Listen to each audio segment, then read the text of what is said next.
Así lo que adelantábamos, senadores oficialistas del Partido Colorado que fueron hasta la Organización de Estados Americanos a reunirse con las autoridades pidiendo básicamente lo mismo que habían pedido días atrás los senadores y presidentes de partidos políticos de oposición.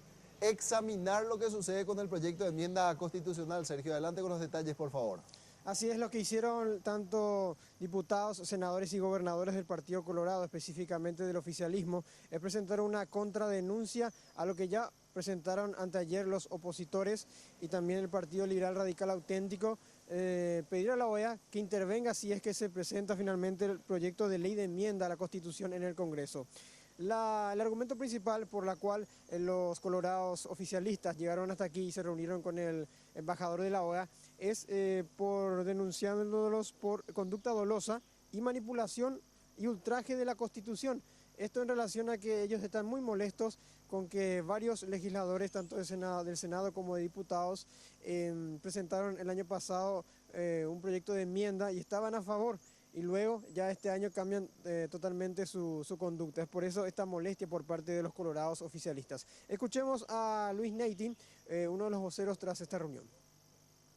Donde han justificado las razones de la enmienda, aludiendo a que la vía de la enmienda es la necesaria para la reelección presidencial, aludiendo que Paraguay es uno de los pocos países en Latinoamérica que no hace reelección, o sea, dando todos los detalles, dando toda la explicación contundente a favor de la reelección, a favor de la enmienda, y después votan en contra. Entonces, ¿Ustedes están sosteniendo con seguridad de que con la enmienda se puede la reelección, gobernador?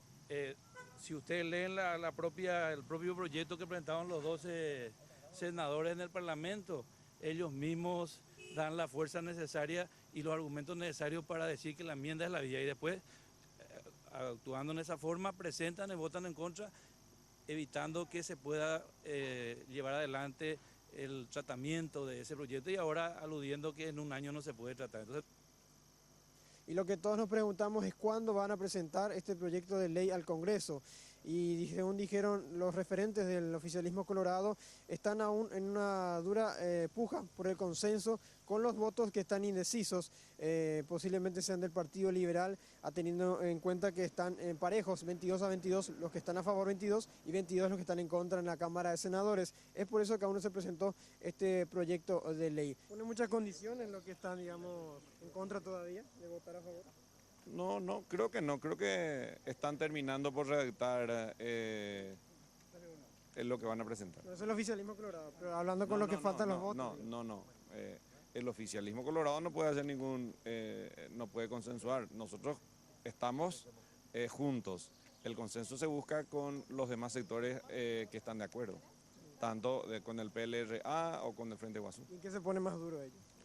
No, yo no estoy en esa negociación. Yo voy a esperar que llegue a la Cámara de Diputados.